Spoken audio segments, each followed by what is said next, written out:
All right, let's get into the stock market technical analysis. I'll look at the charts. We're going to look at tech because obviously this week has really been about the big tech earnings and also the Fed. So tech and interest rates are very important to keep an eye on, so we'll dig into that.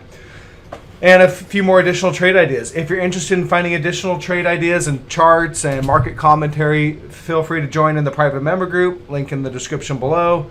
It's a $5 a month with no commitment, so you can cancel anytime, and that's just through YouTube. So go ahead and check that out if you're interested. And at bare minimum, drop me a thumbs up. I do appreciate that for the content. Let's get into the charts. All right, triple Qs. So we're looking at a daily chart here. We rallied up, basically back up to resistance. It's right now it's about it's roughly 532.50 on the daily chart. But what's more important is the weekly chart. The weekly chart, if I go over to that, that's really key because today is obviously Friday. We're closing out the week. But this is the bearish engulfing candle that we've so far marked the top. There it is right there. So that has been the top. Once you get a bearish engulfing, that's a topping stick. You look for those at the end of an extended uptrend, and especially if you have negative divergence, which we do. You can see the negative divergence on the weekly chart, and we have that topping stick. So we can continue to extend this divergence. That, divergence doesn't give us a clue that we, have a sell signal. It does give us conditions, though, for that sell signal to show up. But the sell signal would come in the form of some sort of a break of support, or you could use a topping stick, something like that. We have a bearish engulfing, so that, as of right now, is the top. A weekly close above, it's about 532.50-ish. A weekly close above that level would negate that as a topping stick.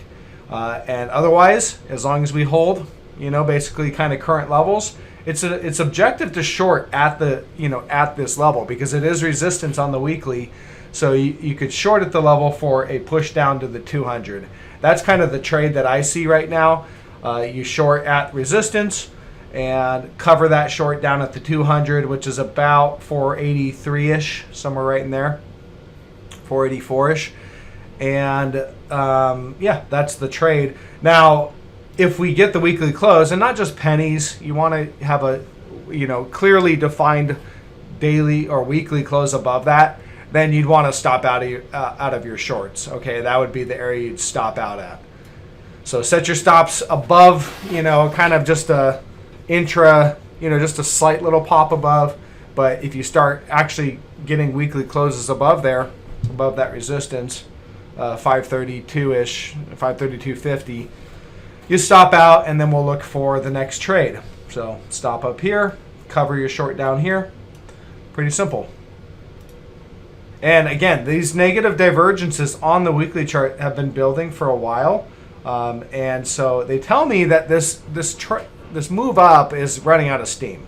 Okay, we continue to make higher highs on less and less momentum. And so this upward trend that we've been in since October of 20, or this one, this is basically since January of 2023, is running out of steam. So we'll keep an eye on that. Let me drop back down to the daily charts, and we'll look at some of these tech stocks. Okay, so we did have Apple earnings come out, and you can see the trend line that I had was here. It wasn't my favorite trend line, only because I didn't have a whole lot of reactions. I kind of had one here. I had this cluster, so it was good enough to say it was a trend line, but I didn't have kind of a third data point. And we did get that today because you can see they gapped this thing up right into resistance. I did point that out in the private member group, the chart that I gave. I said, okay, we can, looks like we're going to gap up and be at resistance and then probably sell down. So that was given yesterday. And then sure enough, so that's a third reaction on this trend line, and we're clearly getting rejected so far today. So even though it gapped up, there's nothing but sellers up here. All right, at these key levels, they're taking profits. So something to take note of. You always want to understand the behavior of the market Not really the after hours, right? What happens after earnings, because that's really thinly traded. That's futures trading, and that's after hours trading. That's not large institutional money. They can't position in the after hours. They can't move around their huge positions. There's just not enough liquidity. So in general, you want to look at kind of what's the behavior of something in the regular market session after kind of a key event where the big money can kind of make moves. So far, the big money is saying sell that Apple. And so let's drop down to the hourly chart on that one. You can see there's the selling. So look for, I'm looking for, like, do we get a bearish engulfing? If I go back to the daily here, does this sell down and give me just a bearish engulfing, which would be a bearish, candlestick that you're likely going to push lower? Remember, if Apple continues to push lower, they're selling it so far today, but there's nothing completely broken about this trend. I mean, if the buyers step in right about here, then, it's still fine. It could continue to go higher. But if Apple continues to sell down and you get a bearish engulfing and then you get a confirmation candle, watch for these other tech stocks to start to sell off as well. And that's where I think the opportunity really is some of the stocks these tech stocks that haven't really got the memo that they're selling off. You look at Nvidia, okay? Nvidia is already broken down. We've got that big trap, that big bull trap on Nvidia. And I don't think they're going to let these bulls, the people who took long positions here, out of the trade. I don't believe they're going to rally this thing back up in here and let them start to break even or even go into profit. So that's what I'm expecting. I am expecting it not to get back up there. If it does, then something else is going on and clearly we'll adjust. But in general, I'm looking for kind of this level to hold as resistance, which is about 129. Okay, they're floating it right there. So, they probably want to keep it close to this key level for a little bit. Keep the bulls in there. Because right now, you have to understand the psychology of anyone who had kind of added money here or hadn't got out of a long position. They see those former gains that were lost in that big gap down, and they just want that back. Okay, so they're hoping for that to come back, and they want, and this kind of upward grind keeps them, gives them hope, which is what a bear market or a downward move does. It's the slope of hope. So you fall, rally up a little bit, keep them in there. Then you fall, rally up a little bit, and then the more you go down, it starts to feel panic, and so these sellers, they won't be able to take the pain. Probably on the next move down, they'll probably really start exiting. But yeah, that's kind of how I see that. So again, resistance, I don't want to see, price action trading back into this range. You could give it maybe a little bit of pennies right in here. It can go a little higher, but I wouldn't give it much more. You start to get daily closes back, up here, 133-ish, things like that. And you're probably going to go to new highs. Otherwise, if we do hold here and we start to break down, the big key takeaway on this one is we're going to be breaking that 200-day moving average. You can see that's where they've been holding it. See the buyers, each candlestick, they're stepping in and trying to hold that 200. And so far they have. So we'll see. But we'll watch that. Now, maybe a dump into the close today and break the 200. That'd be pretty bearish. We'll see. Tesla, not much going on. Just kind of treading water. It's really just stuck. It's going nowhere. I assume that it's going lower. But, you don't have any real negative divergence. So we could pop up and put in a new divergent high. For me, this one's just kind of a wait and watch. I don't think there's a trade here right now. So we'll move on. Google. All right. Google's making a new divergent high today, just ahead of earnings next week. I think earnings is on Tuesday. And you can see the daily chart, clear negative divergence, momentum's dropping, and they're just kind of popping, making divergent high, there's another one, there's another one. These get sold into, or they should. So this, to me, this looks like topping price action, where you kind of are, you're not really going anywhere, but you're not falling, and you're just popping up, making slightly new highs, and that gives the bulls that are just following price action, they stay in the trade. This looks like topping price action to me. Distribution, earnings coming out with the negative divergence. I suspect they're gonna, it's gonna gap down or sell off after earnings. So no trade here. You don't want to just short based on a divergence on a negative, or just because we have negative divergence doesn't mean I want to short. I need some sell signals. I just don't have that yet. Also, there is this uptrend line here, possible uptrend line, because I only have 2 data points. I suspect earnings, they're going to gap it right down to that level, probably get a bounce there, and then break in the future, but I'd be looking for another reaction down there around 181.75. That's where I think it's heading after earnings. Microsoft, again, clear rejection after earnings, resistance. That's another reaction.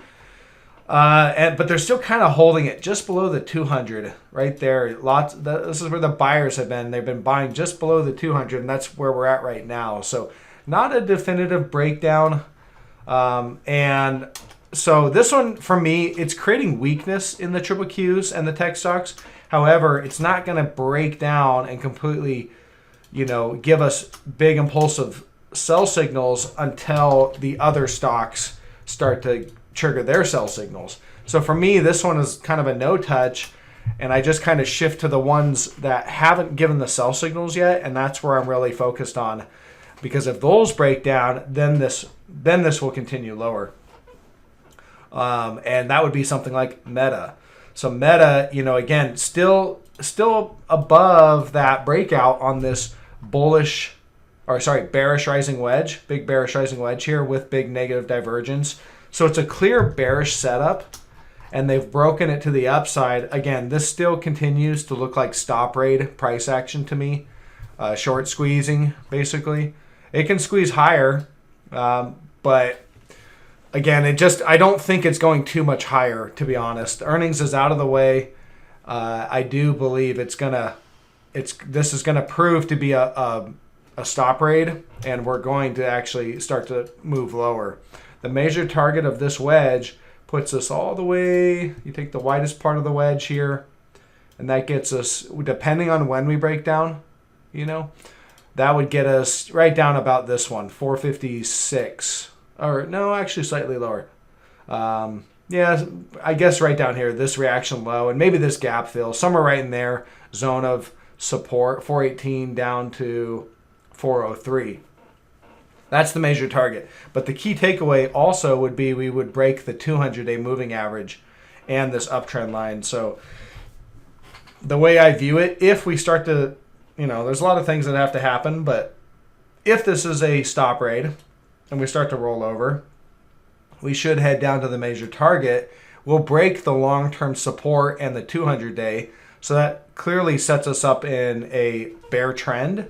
You probably get your first bear market rally from those lower levels up to the 200, and then they'll reject and sell the 200. So that's how I'm going to trade it. If we start to get things lining up down here, cover shorts, rally to the 200, re-short it, next leg lower. Lots has to happen on that one. I think there's good potential seeing these divergences and stuff, but first things first, we need to see this breakout here fail. All right, and it looks weak. It doesn't look very strong. Earnings came out, they gapped it up, and they sold it yesterday. A little bit of buyers, and you can see today bidding it up slightly, but it doesn't look like super impulsive, strong price action. So by the end of today, it will be telling where this thing might be heading. I'm kind of thinking at end of the day sell-off, but it doesn't have to happen today. And Amazon continues to kind of tread water up at resistance. It's just kind of testing resistance. If I roll out, you can see we've got now a fourth reaction on this trend line. We're at resistance. Earnings coming out, so I would just wait till earnings clears, because they could gap it up on earnings above here and do a stop rate, or gap it up and then sell it off, or just gap it down. But it's kind of a crapshoot, so might as well just wait for earnings to clear out and then reevaluate. Moving on, we're looking at the 10-year Treasury interest rates. So again, I've talked about how this market's trading on basically AI bubble hype and interest rates. Those are the two things that matter. Really nothing else matters, at least not right now. So on the 10-year, this is your interest rates. You've got, we're sitting at about 4.5% on the 10-year. And again, all consumer debt is basically pinned to the 10-year. So that's very important for the strength and health of the consumer. Consumer in America needs cheap and easy money. That's how they survive. And so, again, if interest rates, we're at support now, if they rally off this support and continue to push higher, then I think we can go test the cycle highs, the highest it's been in a very, very long time, So, we haven't had interest rates that high. And so if you push up and test those highs, then I think you're going to pop them, put in a new high. Very likely would be a divergent high, and we'll see money start to move out of stocks into bonds. And then that will help interest rates push lower. But at that point, stocks will have sold off quite a bit. So that's my thesis right now that I'm going off of, given the charts and how they look. I think interest rates are going to make another leg higher, take out those former highs, freak the market out. We see money move out of stocks with kind of a bear leg down into bonds, and then we have relief on interest rates as they start to fall, possibly for a little while. Could go quite a bit lower, but all right, moving on. Okay, this one, BOK, BlackRock, kind of going against us. It was an objective short here at this level, and also kind of this back test here. It's not really objective to short right now because they've recovered this trend line. So you can see there's the recovery. But I'm giving it a little bit of room. Personally, I'm short this one, down a little bit on the position, but we're popping up, putting in a new divergent high. You can see the negative divergence is still there, still fully intact. This is a divergent high. And with interest rates kind of sitting there at support, if we get that reaction off interest rates and interest rates start to rise again, then BlackRock, which is very interest rate sensitive because they do a lot of real estate purchases, should react. And so I'm kind of viewing this as stop rate price action, and I'm wanting to see this thing actually start to sell off. Ideally, it does it by the end of today. If I go over to the weekly chart, on the weekly, you can see that we clearly had this uptrend line. We had a break of trend here, and then they've backtested. And so far this week, they've recovered that trend line. So ideally, we sell into the close and close back below or on that trend line there, which would be a move down to about 1,043. I don't know if we actually get it. The drop would have to be about a 3% sell-off. So that's pretty substantial. So we'll see on that one. It's not objective to short. If you're not short this thing already, it doesn't make, I'd wait for the failure, for the break back below support. So we'll see how we get, where this one's at towards the end of the day. Here's another one, though, that also, this is a rental leasing. This is basically similar to BlackRock. They're in real estate coupe. And I'm looking at the weekly chart here, and you can see we have this uptrend line, all right, where it's held support. A little brief dip there. I think that was probably just ahead of the election. So there's the election recovery, kind of a false breakdown on that one. But we've clearly broken down now several weeks here of selling action. followed by one back test. We've been back testing on the weekly chart, and you can see this week, they rallied all the way to the top of this wedge, but they've sold it off today, and it's basically back at resistance. So that's an objective short on the weekly chart because we're at resistance, and we do have weekly negative divergence. Okay, so this tells me that this one is very likely going to continue to sell off, and the measured target is for right now, the measured target that I have is right there. It's about 79.30. Okay, that's the widest part of this weekly wedge, and so that would be the measured target. It's a drop from where we're at right now of about 24%. So there's a trade idea for you if you're interested. Again, that's a weekly chart, so kind of longer term stuff. You can refine that and narrow it down to the daily if you want. Kind of similar trade setup, XHB. Again, resistance. This trend line is not my favorite. I marked it out just in case, but I do like this horizontal resistance here. Big impulsive breakdown. We're looking at a daily chart. And again, on this one, if the interest rates rise like they look like they're going to, then this should be impacted. So I'm looking for the next leg lower on XHB, probably sending us down to about 97.60. And the SPY, someone asked me to do the SPY chart. Again, the big tech stocks, Apple, Nvidia, they're so heavily weighted in the S&P 500 that they that wherever those go, this thing's going to go. So, tech is like 30-something% of the S&P 500. So you really only have to watch where tech's going to go, and that will tell you where this goes. We made a new high today. It looks like it's still negative divergence right there. So it should get sold into. And again, that's kind of what my, these new highs, if they're divergent highs, there's a good chance they're going to get sold into.